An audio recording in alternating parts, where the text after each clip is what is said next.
welcome to the Journey to Modesty series. So this is a series that I've put together for those that might be starting their modesty journey, maybe are interested in what modesty really means for them. Those that might already be on their journey and just need some encouragement and help. And then also those that have maybe already arrived and have been flourishing in what modesty means for them and what that looks like, and just might need a refresher, or just are looking for a community of people that are either on their journey or that are already there and want community and conversation around it. I will have other videos about what modesty really is, because I do want to be clear that the perception and also the conversations around modesty are made in error all the time. And that could be whether you're in school, whether you're a part of a religious organization or community. Usually when they are badgering specifically women about modesty, it's always about covering, right? It's always rooted in oppression, and that's not what modesty was. That's not how God created it. And even if you're not a Christian, because modesty isn't just for a Christian woman or a Protestant woman or a Muslim or someone that believes in Islam, like that's not also just specifically for those specific religion organizations and communities. Modesty is for everyone. Modesty was intended for everyone. And with the videos that I'll record going more into the depths of what modesty is and then how it was formed and the full purpose of why it was created, I think you'll understand that and have more clarity.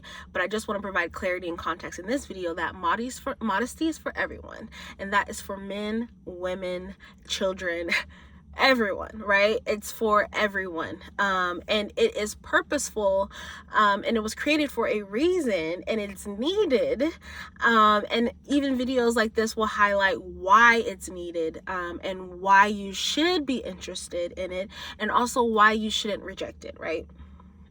I know that a lot of people, and I see online that people say, well, I don't identify as modest. I don't see myself as modest. Even if that you clicked on this video and you feel that way, I want you to know it's perfectly okay that you feel that way. I can understand why you feel that way.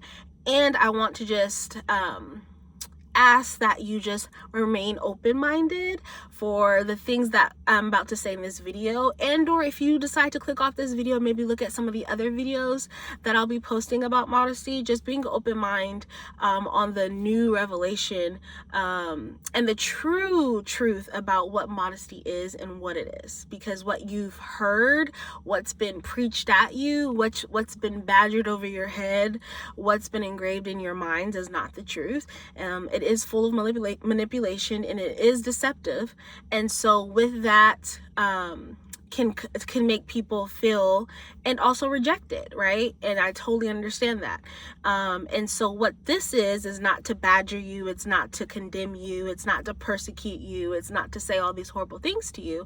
It's more just to have a conversation with you and also show you the truth of what it is, and also just the fullness and the beauty in it, and why it's needed in your life. And I think also to connecting the points of how everything we do, everything we see is honestly connected, and it's deep rooted in systems that we don't really realize are more connected than they are. And so you'll see more of that on my channel as well, explaining all of that, and so giving you just the buckets and how all of this really forms and how it is used and why it is used. It's the most important tool that we need, but it's also the most misrepresented tool, and also the most rejected. And so I just wanted to say that because I think that that's important to address, and I think that those that speak on it don't do justice enough in bringing that perspective into the conversation. And so I just wanted to put that out there. But to say that modesty is, sum it up in this video, again there'll be other videos about it, but modesty, to sum it up in a whole, is an intrinsic value, right? It's an intrinsic value that it's kind of like a container, right? It holds all of the things about us, and then that which is inside of us also shows on the outward, right? So then you have the outward expression. That's where you see the fashion and things like that. And so all of that pulls from what is inside of you. So modesty is a character. It's part of your character. It's the umbrella. You know how you have like different things that might go on and you have like an umbrella that everything sits under? It's the umbrella in which your character, or the container in which your character is held within. And so it's very important to know that, because again, as we go through this uncovering and this journey, you'll see how all these things connect, and then why you need it, or why you should, really connect and think about what that means for you. And because everyone's different, right? Everyone's made different. I think that's the beauty in all of this, is that we were all made and created so different. And so modesty is going to look different on me than it is going to look on you, right? And that comes down to even the way we dress, right? Even the way we present ourselves. And then I think there's also different levels of modesty based on where you are in your character development, right? So someone maybe starting in their journey of modesty is not going to have the revelation and or wisdom and or within their willpower as someone who has been on their journey for years. And so knowing that, giving yourself grace and knowing that this is a journey. So in the journey, there's going to be bumps and bruises. There's going to be rerouting. There's going to be a whole bunch of things, because just think about when you take a road trip, right? You might miss your turn, or you might realize, oh, the GPS is taking me a longer way, let me reroute. Like, there's so many things that you learn on a road trip. If you've ever traveled on a road trip to different countries or states, there's so many things to learn. And that's the beauty of it, is the learning, is the uncovering of truth and learning, and then applying. And so that's what this is. And so this is also the first part. So this is part 1, which is called the identifier. So this is really identifying and assessing what is in us. So you are the main topic and subject in this part 1. And really through this journey, you are the main subject. Like, there is no one else. Yes, you can look and at what other people are doing and take it and process it and decide yay or nay. However, in this journey, it's all about you, because really it's in you, it's built in you. And so that's the main focus, is you. And so if you've never spent time with yourself long enough, or if you've never spent time in really self development and character development, or just even having more of an awareness of yourself, and maybe you're in your healing journey and you're just now learning things about yourself, this is perfect for you. And even if you haven't and you're like, I don't know where to start, this is perfect for you. You start right here, okay? And each section, I'm going to break things down in a way to where you can understand it. I'm going to give you prompts, things to think about, things to journal on. And if you don't journal, maybe you talk with other people, or even just talk to yourself, because I do that. So no judgment here. I talk to myself all the time. And that's a way of really processing things sometimes. Sometimes you just got to say it out loud without having to tell other people. And so, yeah, there will be prompts and things for you to do as homework outside because this is again, it's a journey. It's a never ending thing. And so as long as you have breath in your body, there's always something for you to learn. There's always something for you to improve. Like we say, oh, I'm going to go to the next level and I need to level up. Okay, well, in leveling up, there's always something for you to keep doing and being consistent and establishing the discipline in, right? For you to level up. It's the same thing. Your character has to level up as well, because I think we've all seen people in places and spaces where they are appointed to a higher position. However, they don't have the character to keep them there or to sustain them. Sis, bro, I don't want that to be you. I want your character And the container in which houses your character, I want that to be built up in a way that wherever you go, right, wherever you're appointed, wherever you're called, wherever you show up in, right, that your character is able to help you maintain where you stay, right? So we're gonna get into the journey. Now, this first section is going to be a lot of questions. And so with identifying, it's asking a lot of questions. It's almost like what you had to do in like group projects, and like if you've taken science, which we've all taken science, right?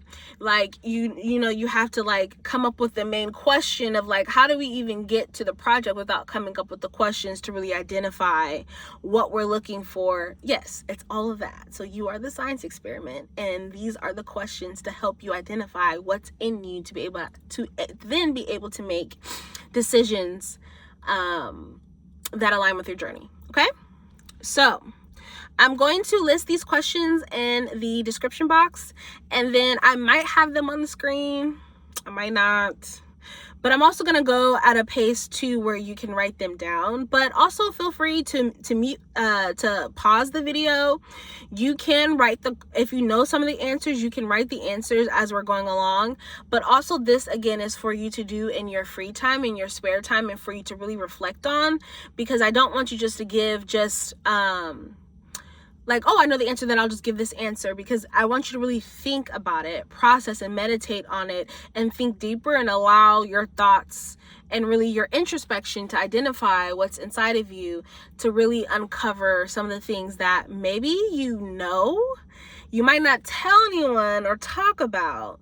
However, you can write them down according to these questions, because then that needs to be, one, identified, that needs to be acknowledged, and then it needs to be addressed. So, okay. So the first question is, who are you? Who are you? Now, I want you to go past the roles you play, right? Because I know a lot of people, they'll answer that as like, oh, I'm a mother, I'm a daughter, I'm a friend. Go past that. We know that already, right? Go past that. You might be a father, you might be a friend, you might be uncle, you might be brother. Go past that. Go past your occupation. If you're in school, go past your academic accolades. Go past all of that, right? Go past your religious and affiliations, or non-religious affiliations. Go past that. Really think about who you are and write that down. All the things of like what you do is not who you are, it's what you do, right? But there's a deeper level of like who you are, like the breath that's given in your body, even before you were created. The purpose of you being created was not just because your parents did the nasty and they got pregnant, all right? Or like for some people it's like, oh, my parents I was not planned, right?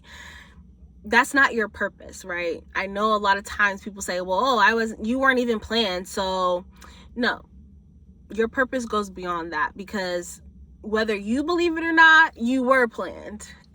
Because for you to appear, you had to have been planned, right? There had to have been a purpose for you. Even if your parents didn't even know that you were conceived and were shocked, like the creator, God, was not shocked about about your arrival, right? So you were thought of in a way, and planned in a way, and shaped and molded in a way. So like, who are you? Who is that? Who are you? And if you don't know, it's okay to put like, I don't know. And then in that, write down, well, what do you want to know about who you are, if you're not able to answer that first question? Okay.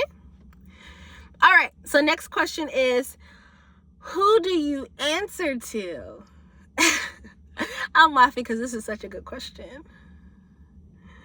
Who do you answer to? And you can be honest. Because I know for me, This goes past your religious affiliations, all these things, because there's a lot of people you answer to, right? You answer to your boss, all the things like that. But like, who do you really answer to? Like, who do you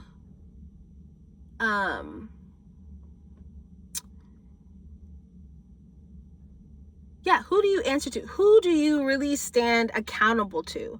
Like, if no one's looking, who is that? Like, who is that guiding voice in your head that you answer to when no one's looking, when you could probably do this instead of doing that? Like, all those, like, in those decisions, who do you really answer to? Who's that in your head? Who do you answer to? I'll put it like that.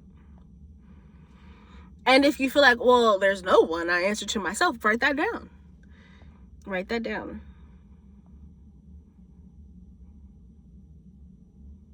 And don't feel judged, or don't feel like apprehensive. And if you feel apprehensive, that's what you need to write down.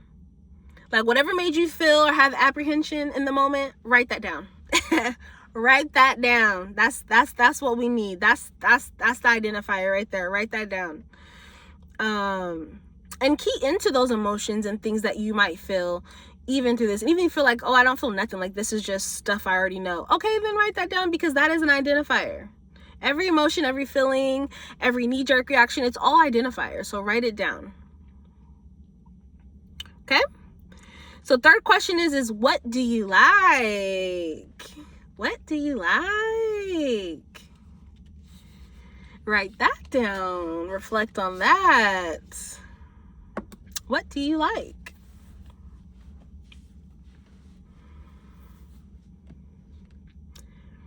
And so now I'm going to go to the fourth question.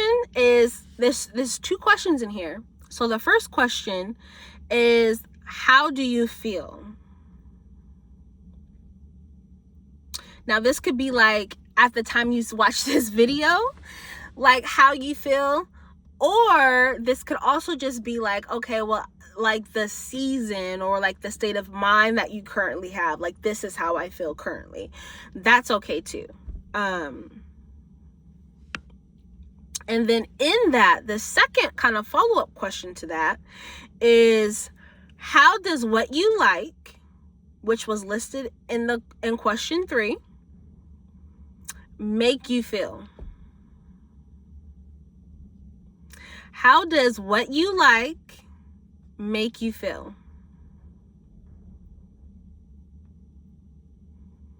And if you're finding that when you're doing these questions, that even though some of the things that you like don't really make you feel great, that's okay, because that is truly a real thing.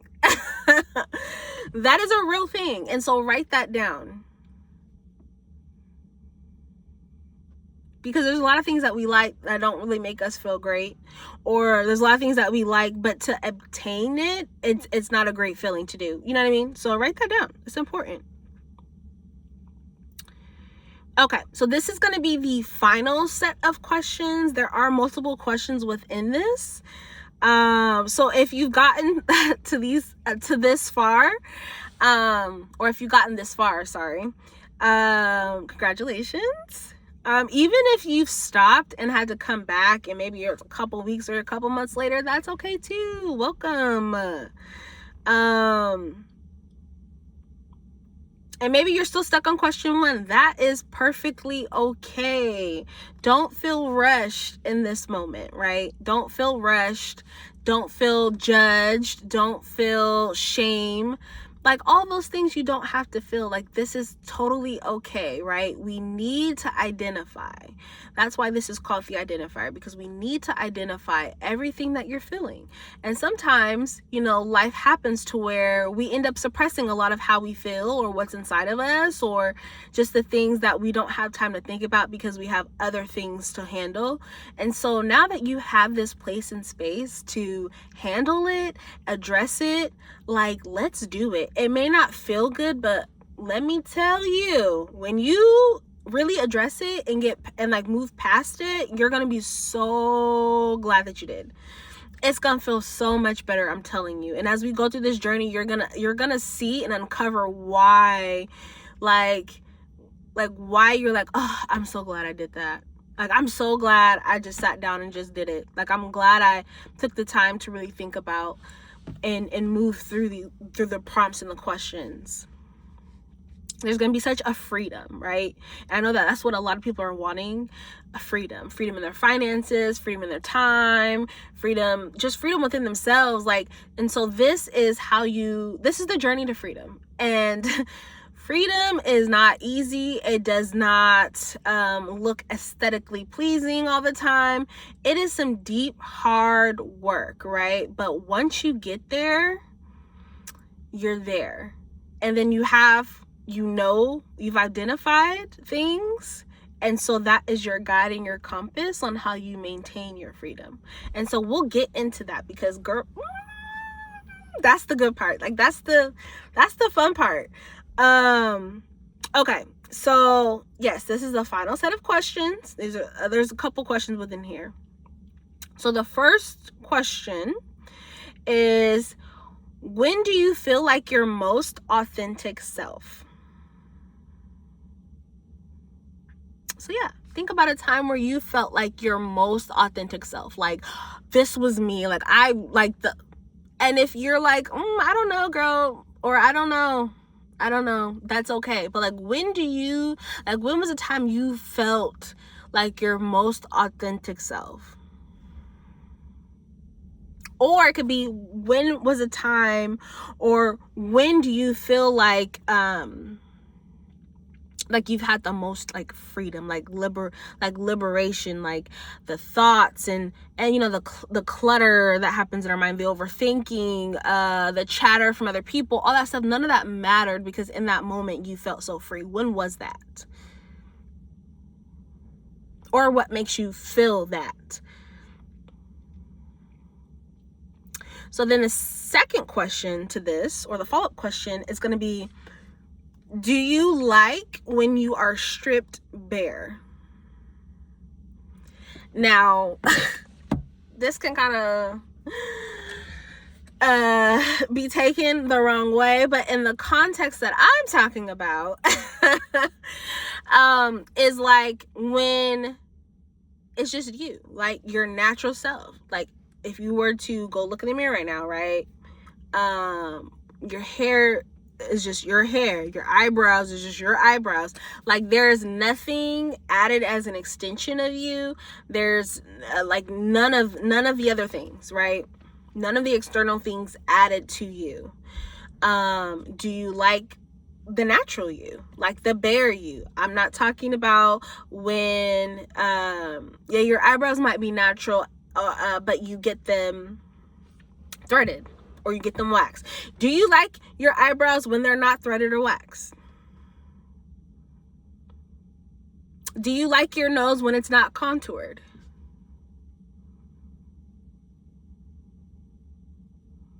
Do you like your eyes without contacts? Do you like your hair without extensions and protective styles?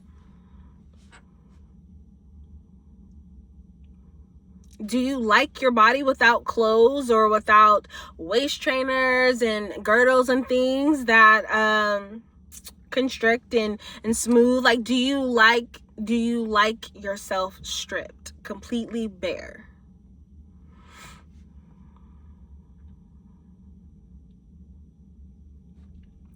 Now that is external, right? Like the physical. Now I am going to take this question a little step further, because I think it's also important to identify internally. Do you like yourself bare and stripped, right?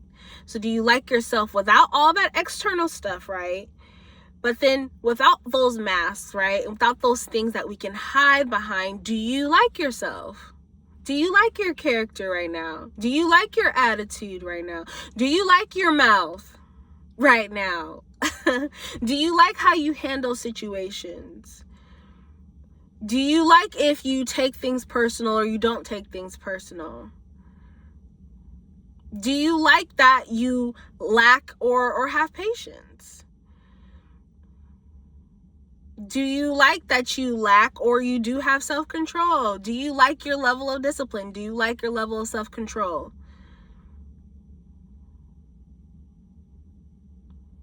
Do you like yourself character-wise? Do you like yourself? When you have nothing to hide behind and nothing to stand on, do you like yourself? In its totality. Now, if any of those questions are no's, maybes, write that down. And then also the follow-up question to that is, what do you reject about yourself? So in those questions and prompts that I kind of gave you, what about any of those things do you reject when it comes to you? That you're completely like ill, that you are disgusted with, that you absolutely hate, that you absolutely wish that it could look like someone else's, or if you had just what so-and-so had, like it'd be better for you. Like, what is that? What do you reject about yourself? Another question is, what don't you like about yourself? Now, feel free to write, physical things, and then also write internal things. And it's okay to say, like, I don't like my attitude. I really wish I had a better attitude towards things. I don't like my attitude. I don't like the way I shut down. That could be another example. You could say, I don't like,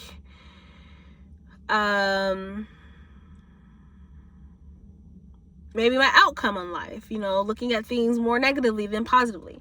So all those things, write those down. So have two columns or two lists, physical and then also like just the internal.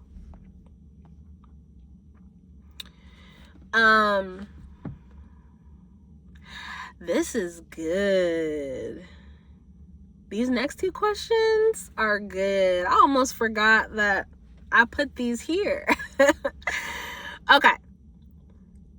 Now, so you've kind of written down or even jotted down. If you don't have everything, just jot down everything that comes to mind. Because when it comes to mind, like, write it down. So you answered, when do you feel like your most authentic self? Do you like yourself when you're stripped bare? What do you reject about yourself? And what you don't like, right? Now, with all of that, think about and write, is that influenced by society?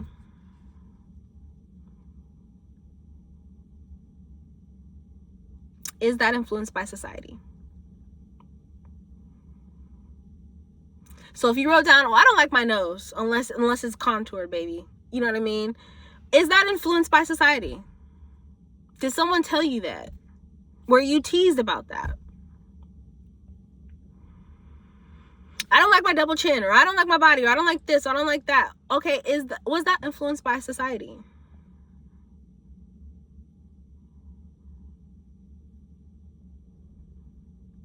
And I'm gonna give you an example, right? Because we're all talking about ourselves, right? And so I've done this. I've already done this and went through this process, and so that's how I'm able to give it to you. So I would say for me growing up, there's only like really a couple things, because, well, the first one was, and I think this is a whole other video which I'll do because it needs to be talked about, it needs to be addressed, and I feel like people like me need to be healed, right? I'm already like healed, but other people need to be healed.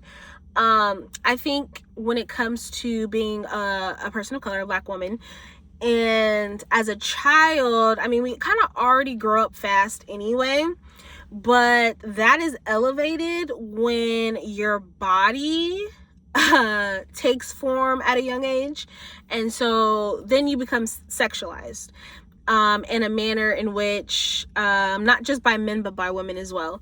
And, people project their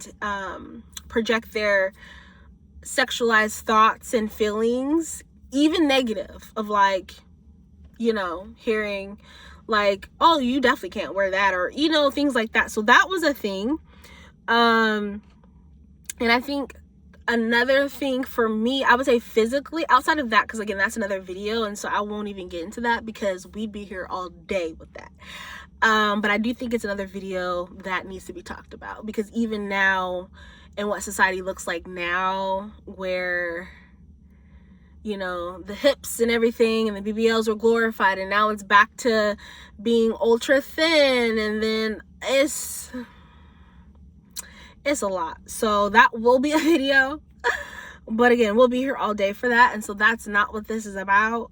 I want to keep it on the journey, but I would say, in terms of if there's something that I rejected about myself, I would say growing up, two things. One was my eyebrows, because I was born with eyebrows, but my eyebrows is the same color of my skin, and so they like blend in. It's non-existent. Like right now I have them filled in a little bit, and also they were very thin, and so they just now, like when I say like having this much hair on my eyebrows, like, and I'm 32, like my eyebrows just started growing when I was 30. Like, what's going on? So they were very thin, and they were also like the color of my skin, so they very much blended in. And I think I don't think that was ever an issue for me until somebody pointed that out. And then it's not an issue anymore, because I love my brows and I wear them without being filled in probably 98% of the time. Another thing for me was, which was influenced by society, so that's why I asked if anything that you don't like wasn't influenced by society, would be my lips. Now, I have smaller lips, right? And so they were actually a little bit more smaller growing up. And so that was influenced by society, because as a kid, I feel like because I was a cute kid, you couldn't really tease me about much, but I think that like if people want to pick you apart, they'll try to find something. And so I think that's what people found, because it's like, oh, but you're black, but you don't have big lips, right? And so it was like, well, you're not technically black because you don't have big lips. And again, that is a whole other video that we can do, because woo, there's layers to that. Like, you're stereotyping me, first of all, and then telling me I'm not black because my lips aren't of a size. There's layers, and we'd be here all day, and that's not what this is about. This is about you. But I wanted to give you a real life example for myself about something that I rejected about myself for a long time.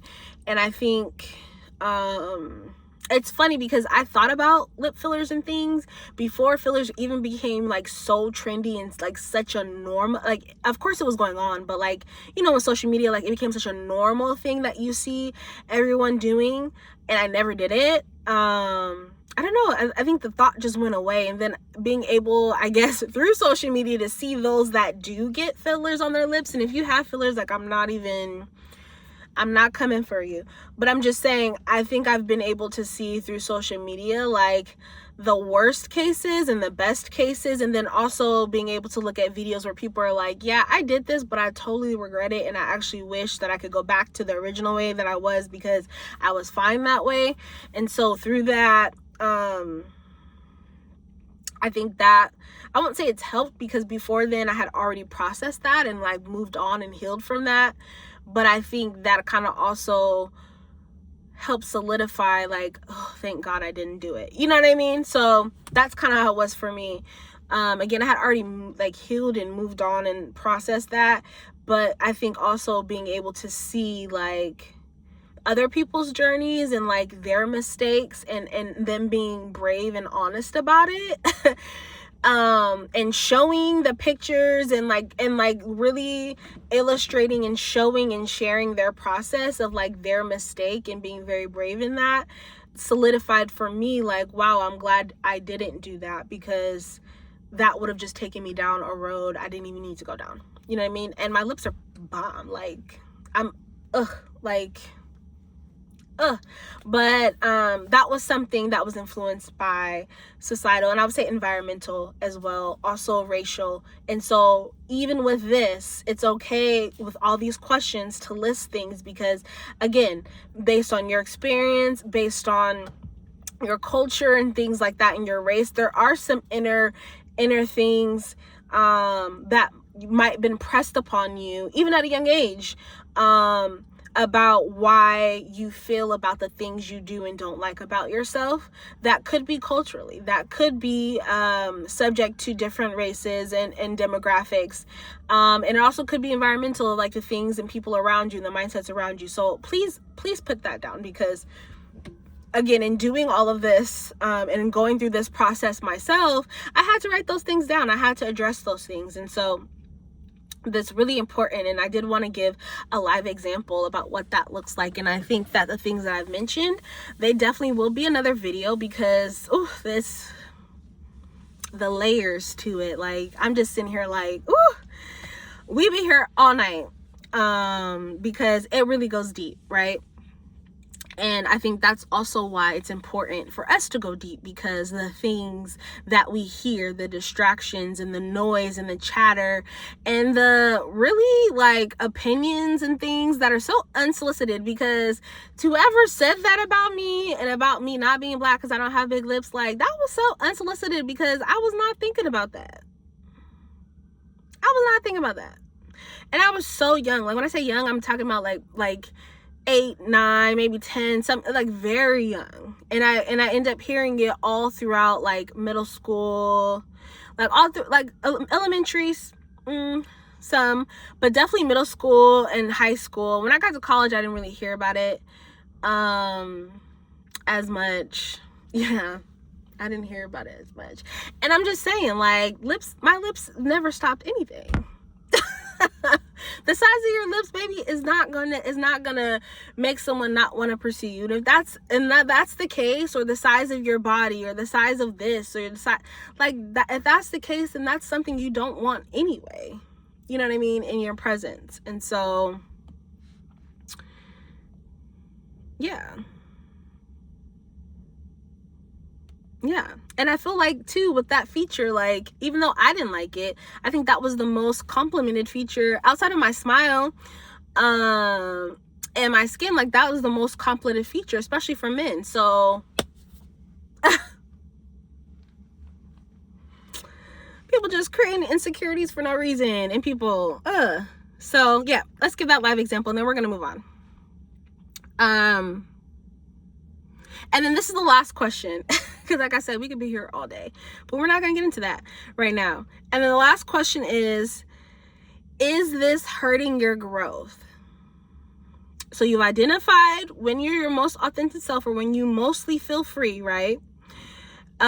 You've identified whether you like when you're stripped bare physically and internally.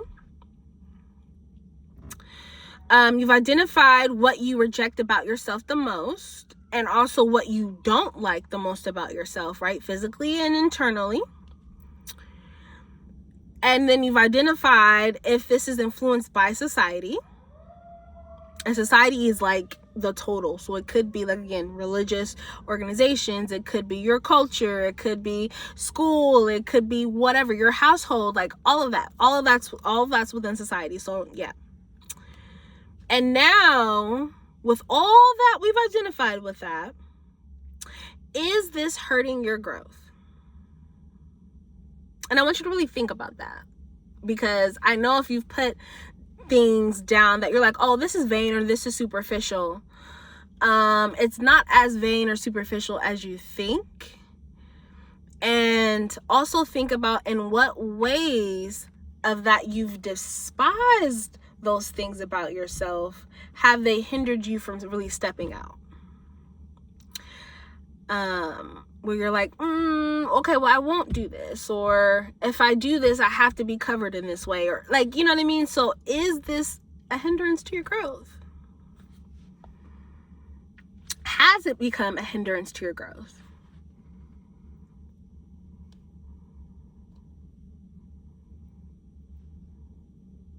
And also in thinking about the root of it, right? The root in which it started, the root in which it was planted.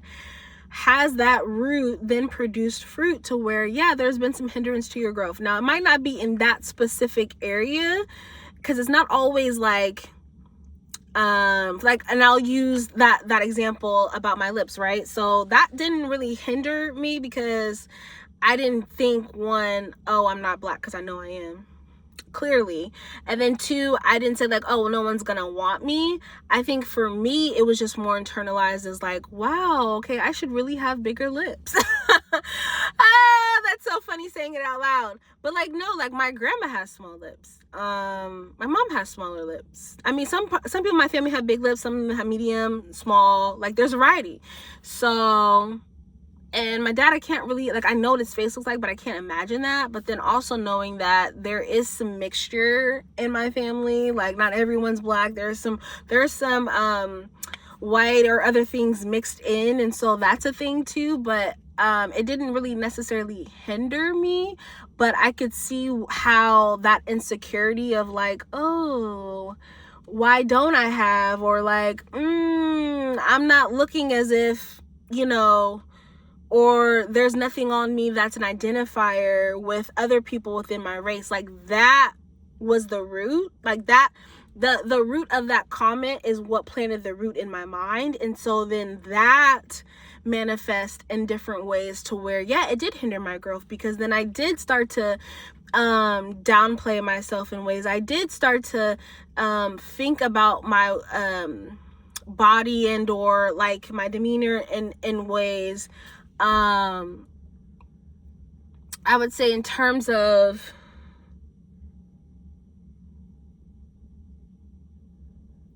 trying to think, but yeah, in terms of like how I felt about my lips, I did like say it, like would say it before, because you know sometimes like you see in movies, especially if someone's of bigger size and they're like at a comedy show or something, they'll joke about themselves being big before you can joke about, because it's like, haha, I'll joke before you do it.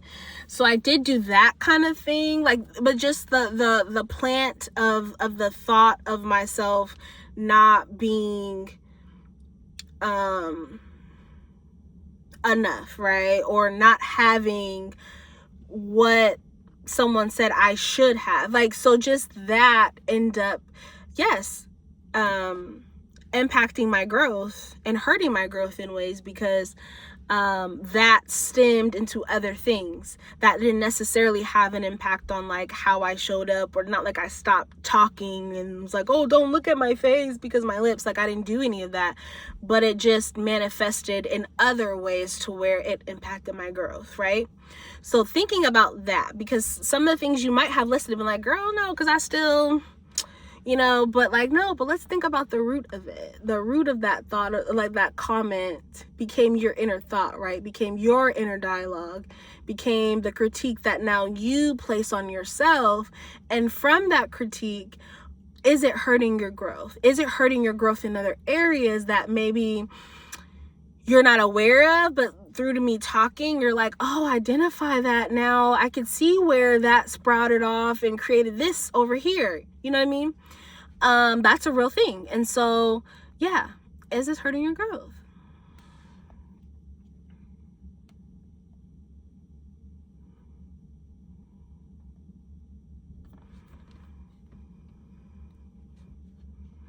And so those are all the questions that I have for you today. Yeah, so I want you to really sit with this, really take your time. And even if you have to like come back to it because you're kind of processing it, that's okay too. Do that, but really sit with this and get through this and really write it down. If you're not a big fan of writing, maybe type it in a document.